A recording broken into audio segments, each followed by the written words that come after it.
Dalek Attack, Blockade, and Other Stories. The Fugitive, from the Dalek Annual 1977, read by Matthew Waterhouse. The two boys halted and sat down. James unfolded the map, then checked his wrist compass. He looked at the map again and pointed. "According to my calculations, it should be over there, about a mile away." Hugh nodded. He took the field glasses from their case and aimed them in the direction James had pointed. He turned the focusing knob, and the blurred picture was transformed into a clear image of the terrain ahead. The neglected landscape was high with bracken and brambles. Tall weeds flowered in profusion. "I've never seen a more desolate and deserted-looking place in my life," Hugh said. "I wouldn't think anybody has been around these parts for years." He shifted his gaze slightly and saw what they were looking for. "There it is," he said. As they started forwards, the sky above them, already darkened by heavy black clouds, was seared by the dazzling glare of lightning. Seconds later, they heard the ominous roll of distant thunder. James looked up. Great billowing rain clouds were sweeping in from the sea. There was another flash of lightning. The bellow of thunder that followed seemed closer this time. The boys found themselves running on the steep, downward slope of the hill, charging and barging through the thick undergrowth that was often taller than them. Finally, they pushed through a thicket of towering weed and were confronted by the fence. It stood some 10 feet high. The chain link of its close mesh was dark orange with rust.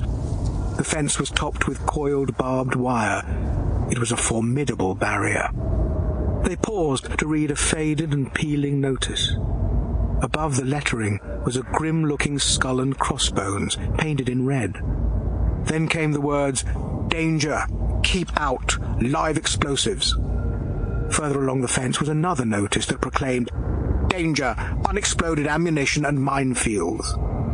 They moved on about another 50 yards. Suddenly James tripped and fell. His foot had gone into a deep furrow hollowed out by a dog or badger. The earth had been scooped away, exposing the base of the wire. James looked at it. "Give me a hand," he said. Together they started to claw more of the loose soil aside, deepening and widening the rut. James took hold of the bottom of the wire and, using all his strength, forced it up a few inches. "Go on. I reckon you can just about squeeze through there."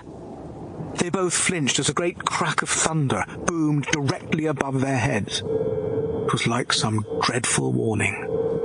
The village stood at the very centre of the disused artillery range. 100 years earlier it had been the heart of a moderately prosperous community that drew its wealth from the tin mines.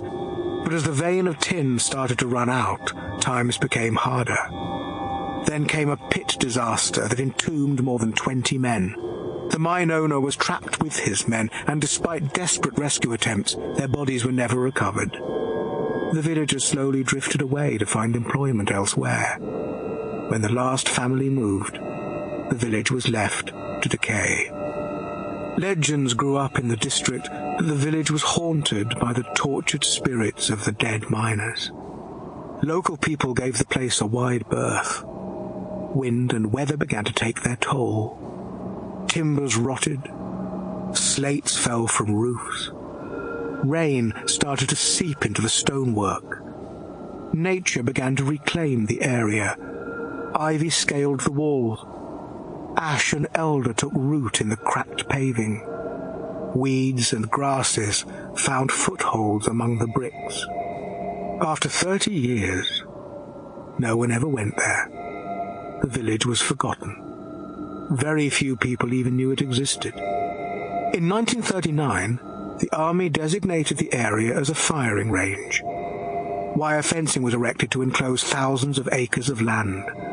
From the sea, warships fired their big guns. Attack aircraft practiced bombing runs. Commandos trained for assault landings. To create realistic war conditions, live ammunition was used. Sometimes by accident, sometimes through carelessness. Live bombs, grenades, shells, and bullets were lost. Minefields were forgotten. As the years went by, their explosive content became more unstable. Sample complete. Ready to continue?